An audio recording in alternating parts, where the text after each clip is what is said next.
Have you ever sat in church and just wondered what things cost? The pews might be old, but it had to have cost something when they were put in.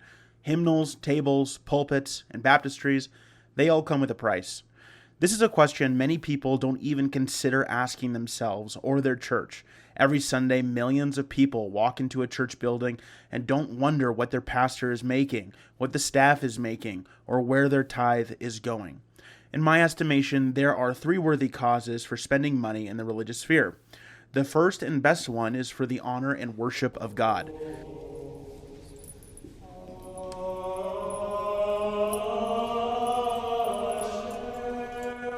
The second one is for charity. And the third one is for bills, paying staff like the pastor, the secretary, paying the light bill, the water bill, maintenance, and mortgage. These are all worthwhile. With these three things in mind, it's a great blessing to be able to support your local congregation. This man who saw a miracle at his church in New York, someone donated a winning lottery ticket worth $3 million, and it couldn't have come at a better time. Joining us is Pastor Bert Crabb. I was going to say the lucky man, but you believe it was more than luck, right? I do indeed, yes. But I encourage you, if you are attending any sizable church, you should be wondering what your church is spending money on. This kind of question isn't without warrant. I'm not wanting you to be suspicious for no reason. It seems that more often than not, megachurch leaders are caught mismanaging the finances of their church. Even in my own city, there has been an extreme scandal. In 2006, Ted Haggard, the pastor of New Life, was accused by a male prostitute of having paid him for sex for 3 years. Allegedly, the male prostitute came forward after seeing Ted preach against homosexuality on TV. After the church fired Ted, they paid money to another man in the church to keep quiet about his own inappropriate relationship with Ted Haggard.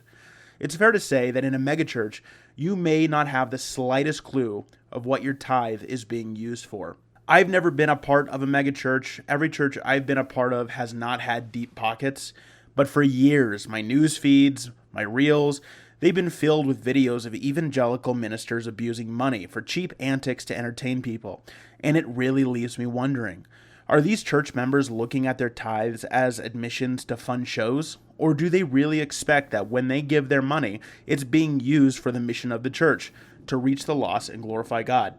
Today, I want to go over several instances of financial abuse. I would like to take a guess at how severe that financial abuse is and determine how many sandwiches we could give the homeless in exchange for that pastor or church's expensive antics. The pastor that we're going to be looking at today is Pastor Ed Young. He's the pastor and founder of Fellowship Church in Grapevine, Texas. He used to be the assistant pastor at his father's church, Second Baptist Church in Houston. I was mindlessly scrolling through Instagram a few days ago and happened upon a video of a pastor riding onto the stage on a roller coaster. My immediate thought was, how much should that cost to put in your church? A couple seconds later, I thought, no, seriously, how much would that cost? How much did it cost? To understand the cost of a roller coaster, you have to be a serious buyer. Roller coaster companies don't just advertise their prices online. That being the case, you can find used roller coasters and rides online. I did my best to find one that was at least somewhat comparable. The roller coaster in the video is obviously new and has a more robust rail system than this old beat down one that I found, but the size is at least comparable. The ride I found is categorized as a kiddie ride.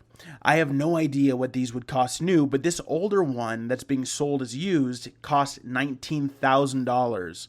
Mind you, that I'm being charitable here. I'm comparing what looks to be a brand new roller coaster ride in a church that is probably at least 40% larger than the one I found online, which is also old. So I'm not saying Ed Young's church probably spent $19,000 on their ride. The likelihood is that it's a much larger sum. I can't accurately guess the price, but it has to be at least $25,000 to $30,000. Because I'm not working with a $25,000 to $30,000 price tag, we'll just take the high road and work with what I found, the $19,000 kiddie ride. The rest of the work I've basically done for you. I'm kind of trying to figure out how much a single sandwich would cost. Now, if we look at Wonder Bread, in my area at least, it costs $2.92 for a loaf. There's 20 slices per loaf, so 10 servings per loaf. That's 29 cents for the bread on a sandwich. Lunch meat is $6.98 a pound or pack. 8 servings in the pack, that's 87 cents per serving. Sliced cheese is even less expensive. At $2.24 a pack, 12 slices per pack, that's 18 cents per slice of cheese. Mustard is probably the least expensive element on this sandwich. We've got $1.67 for a bottle of mustard, 45 servings in the container. That's 3 cents a serving. The ketchup is $2.98 a bottle, 23 servings at 12 cents a serving for your sandwich. So if we add all that up, we can make somebody a fine sandwich with, ham, cheese, some mustard and ketchup and some white bread for $1.49 a sandwich. And that's all right. That means that with $19,000, you could make 12,751 sandwiches. Now let's put this into perspective. This would feed a meal to more than the entire homeless population of San Diego. It would also feed more than 2 meals to every homeless person living in Houston and Fort Worth. The problem with the roller coaster is obvious. It's not a bill in any way. It doesn't help anyone worship God, and it definitely is not charity. It's useless antics that the pastor wasted the church's money on. This kind of gross negligence absolutely cannot be tolerated. If you're upset, this is about to get a lot worse. Pastor Ed Young allegedly makes an annual salary of $1 million and an annual housing allowance of $240,000. I can't verify this number, of course. However, I can see that his 8,000 square foot mansion was placed on the market. If you thought that $19,000 wasted is bad, if you thought that 12,000 sandwiches were a lot of sandwiches, this is about to get crazy. Let's do some basic math. The median income for a household in Texas, like the Houston area, is about $62,000 a year. Some evangelicals, when they pay their pastor, they like the idea that they find in Scripture that pastors deserve double honor, so they pay their pastor double the median salary in their area, which I don't necessarily agree with, but we're trying to be charitable here. So we'll allow Ed Young to have double. So it's $124,000 a year, for argument's sake. Let's subtract that from his $1 million salary. We get an $876,000 sum of wasted money. Let's continue. Their average mortgage payment in Texas is about $1,890 a month. If we times that by 12 because of 12 months, we get $22,680.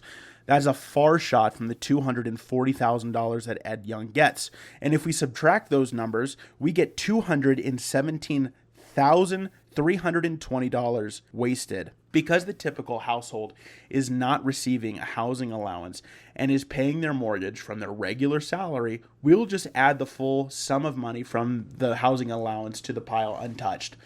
This leaves us so far with $1,116,000, and you thought $19,000 was bad. That wasn't even the beginning. The average house in Houston, Texas is worth $335,000. Ed Young was selling his house at $2.2 million. Let's do the math again. If we subtract the $335,000 from the $2.2 million, we get $1,865,000 difference. Let's add everything up. We'll include the roller coaster because that's just kind of a cute number in comparison with everything else. And after adding it up, we get a whopping, roughly even, $3 million. Now you might ask, and the question is rightfully begged, how many sandwiches is this? 2,013,422. How could this impact the world? As of the January 2024 PIT analysis conducted by the U.S. Department of Housing, there were roughly 771,480 individuals in the U.S. experiencing homelessness on that given night. Now, there's a little bit more hope to this. 64% of that number represented homeless people who were in shelters. They were receiving charity. They got food and water. The other 36% were truly on the street, whether those were people on park benches, on sidewalks, sleeping in boxes, sleeping in stolen or broken down cars.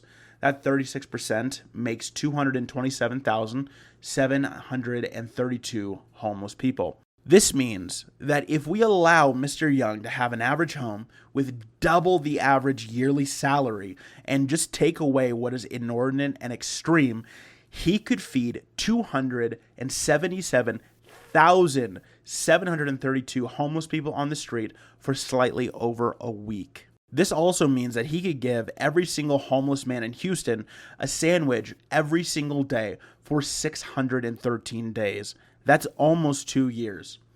As Christians, this should be an abomination to us. His congregation should strip him of everything that he owns and leave him with nothing. There are many terrible people in the world. If megachurch pastors began to be charitable with their money instead of giving themselves a luxurious lifestyle, they could make a massive dent in the world. Unfortunately for most of them, they're among the worst our human race has to offer.